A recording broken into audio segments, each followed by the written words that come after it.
في 13 إبريل سنة 1953 مدير وكالة الاستخبارات المركزية الأمريكية ألان دالس عمل مؤتمر عن مخاطر الشيوعية وحرب العقد. الحكومة الأمريكية كانت خايفة جدا من الشيوعية في الوقت ده، وكانوا معتقدين إن الشيوعية كانت بتنتشر بسرعة بسبب إن الروس أو الاتحاد السوفيتي قدر يسيطر على عقول الناس عن طريق غسيل المخ.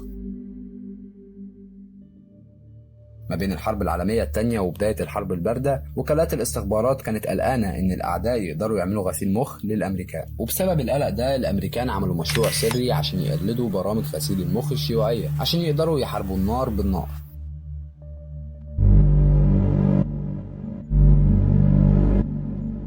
في ناس كتير بتخمن ليه مشروع MK ألترا اتعمل، بس الحقيقة المؤكدة إن الناس اللي كانوا في السلطة وقتها كانوا مستعدين يخالفوا حدود العلم المعروف وفنون الحرب عن طريق تعذيب الناس نفسيا عشان يقدروا ياخدوا منهم المعلومات اللي هم عايزينها، حتى لو كانت الطرق دي مخالفة لقوانين حقوق الإنسان. تجارب MK ألترا السرية اتعملت في جامعات ومستشفيات وسجون ومراكز أدوية في كل أمريكا وكندا، ومن أشهر الأماكن اللي اتعملت فيها التجارب دي معهد ألان التذكاري في جامعة ماكجير في كندا. الدكتور سيمور رئيس المخابرات الأمريكية والكيميائي المجنون هو اللي كان بيشرف على التجارب السرية دي، وهو اللي مول وطور طرق لتكسير نفسية الإنسان لدرجة إنه يعترف بكل حاجة.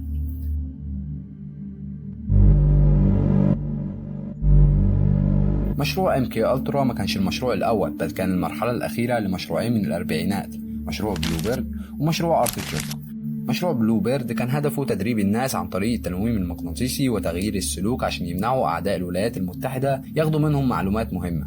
مشروع أرتيتشوك كان هدفه إنهم يدرسوا إمكانية إنهم يخلوا الشخص يقتل بدون أي تردد عن طريق تنويم المخدرات. مشروع MK ألترا استخدم طرق كتيرة عشان يسيطروا على عقول الناس، طرق زي إنهم يدوهم جرعات عالية من مواد كيميائية بتأثر على العقل زي ال LSD أو حمض الهيدروليك. كمان استخدموا كوكتيل من مواد كيميائية ومخدرات زي المنشطات والمواد المهلوسة عشان يقدروا يخلوا الناس يوصلوا لحالة غيبوبة ويخرجوهم منها بسرعة ووحشية، وكانوا بيعملوا ده عن طريق حقن مادة معينة في دراع الشخص وبعد كده يحقنوه في الدراع التاني بمادة مختلفة، وده كان بيوصل للموت في كتير من الحالات.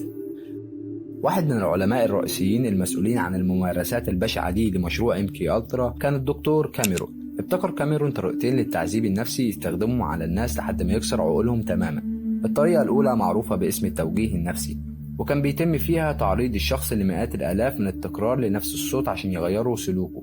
الطريقة التانية معروفة باسم التنميط، وهي لما يتعرض الشخص لجرعات عالية جدا من العلاج بالصدمات الكهربائية على المخ مع جرعات عالية من المخدرات المهلوسة. تخيل ايه اللي حصل للناس دي، هم فين حاليا، ولا هم فاكرين اي حاجة من اللي حصلت دي ولا لا؟ ده لو هم اصلا عايشين. I'd rather not. It's a bad trip. It's a bad trip. That was a bad trip.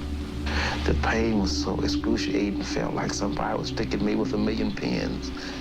You know, just everywhere. Oh, it just... Oh.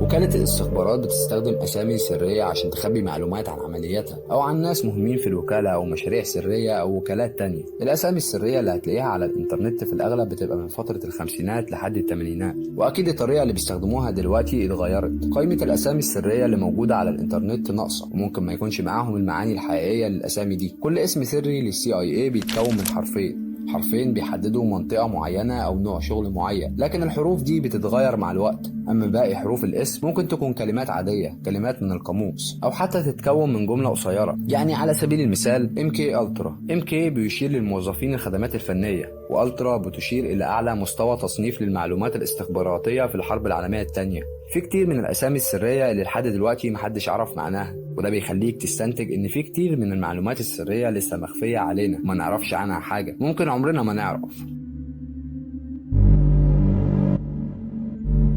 دي إليزابيث نيكوسون، كاتبة وصحفية كندية نشرت رواية بعنوان لغز القردة في سنة 1994. الرواية بتتكلم عن تجارب غسيل المخ اللي عملتها CIA في كندا خلال فترة الخمسينات والستينات، والفترة دي كان مشروع MK Ultra في عز قوته. الصحفية دي بتقول إن أمها كانت تحت رعاية الدكتور كاميرون. وقتها كاميرون كان رئيس الجمعية الأمريكية للطب النفسي، كمان كان صديق ألان داليس مدير وكالة الاستخبارات الأمريكية السابق ومسؤول عن إنشاء مشروع MK Ultra. بعد سنين طويلة اكتشف أن الدكتور كاميرون هو اللي عمل أقوى وأخطر تجارب السيطرة على العقل البشري. كان بيستخدم صدمات كهربائية قوية ومخدرات زي PSP أو LSD.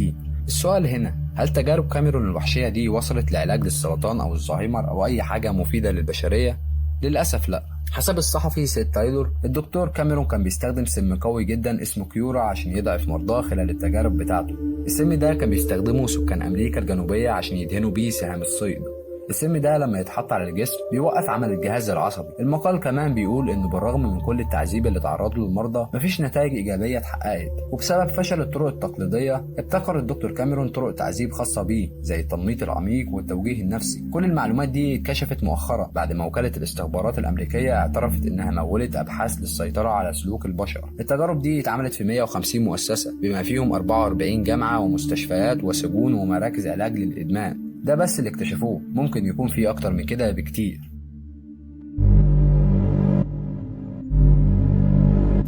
سنة 1953 عالم اسمه فرانك أولسون كان بيشتغل مع وكالة الاستخبارات الأمريكية، وخلال مؤتمر للCIA شرب فرانك عصير اتحط فيه مادة مخدرة قوية اسمها LSD من غير علمه. بعد كده بكام يوم وتحديدا في نوفمبر 1953 مات فرانك أولسون بعد ما رمى نفسه من شباك أوضته في فندق في مدينة نيويورك. بعد 41 سنة من وفاته عيلة فرانك طلبوا انهم يعملوا تشريح لجثة فرانك تاني. التشريح ده كشف انه كان فيه علامات على جسم فرانك بتدل انه تعذب قبل ما يرمي نفسه. بعد محاكمات قانونية طويلة عيلة فرانك خدوا تعويض $750,000 واعتذار رسمي من الرئيس الامريكي وقتها جيرارد فورد، وكمان اعتذار من مدير وكالة الاستخبارات الامريكية ويليام كولي. كل ده بيخليك تفكر ليه الرئيس وجهاز الاستخبارات يعتذروا لعيلته ويعوضوهم بمبلغ كبير زي ده.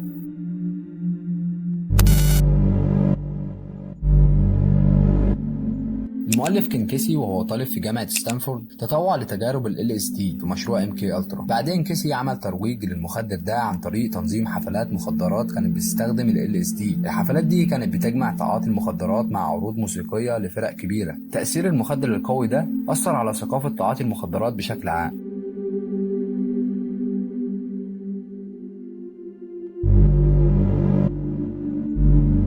كانت عملية منتصف الليل جزء من مشروع MK Ultra، وزي ما احنا عارفين ان مشروع MK Ultra هدفه تطوير طرق جديدة للتحكم في العقل البشري واستجواب الأعداء. في عملية منتصف الليل CIA استخدمت عميلات عشان يجيبوا رجالة عاديين للدخول لشقق سرية تابعة للوكالة في سان فرانسيسكو وكامبريدج ونيويورك، وبعدين بيدوا الرجالة دي مواد مخدرة زي ال LSD من غير ما يعرفوا طبعا، عن طريق المشروبات أو عن طريق بخاخات، وبيبدأوا يراقبوا سلوك الرجالة دي. سنة 1972 حصلت فضيحة في الانتخابات الأمريكية، وبدون الدخول في تفاصيل الفضيحة دي عشان وقت الفيديو، بس المهم ان الفضيحة دي ادت الى تعيين ريتشارد هيلمز مدير CIA. فتحت عيون الناس على وكالة الاستخبارات الامريكية وحطتهم في موقف صعب، وخلت الناس عايزين يعرفوا كل حاجة عن تحركات الحكومة. وبسبب الضغط ده امر مدير CIA ريتشارد هيلمز بتدمير كل الملفات الخاصة ببرنامج MK Ultra. في سنة 1974 اتنشر تحقيق صحفي كشف خبايا برنامج MK Ultra، ونتيجة للضغط الاعلامي اتشكلت لجنة للتحقيق في عمليات المخابرات الامريكية غير القانونية. وبعد تحقيق طويل اكتشفت اللجنة دي ان في ملفات كتير عن مشروع MK Ultra لسه ما اتدمرتش، وده ساعد في كشف تفاصيل البرنامج. وفي سنة 1976 بعد 3 سنين من وقف برنامج MK Ultra اصدر الرئيس الامريكي قرار يهدف الى تنظيم المخابرات الامريكية بطريقة تحافظ على القانون الامريكي وتحترم حقوق الانسان. لحد دلوقتي في ناس كتير قلقانة ان وكالة الاستخبارات المركزية تكون لسه بتعمل برامج زي MK Ultra، والصراحة دي حاجة ما اقدرش ارد عليها، لان انا كمان عندي نفس السؤال. هل وكالة الاستخبارات المركزية لسه بتعمل برامج زي MK Ultra لحد دلوقتي؟ الله أعلم. وبس بكده يكون الفيديو بتاعنا خلص. أتمنى يكون الفيديو عجبك. ما تنساش تعمل سبسكرايب في القناة وتفعل الجرس عشان يوصلك كل جديد. ودمتم سالمين.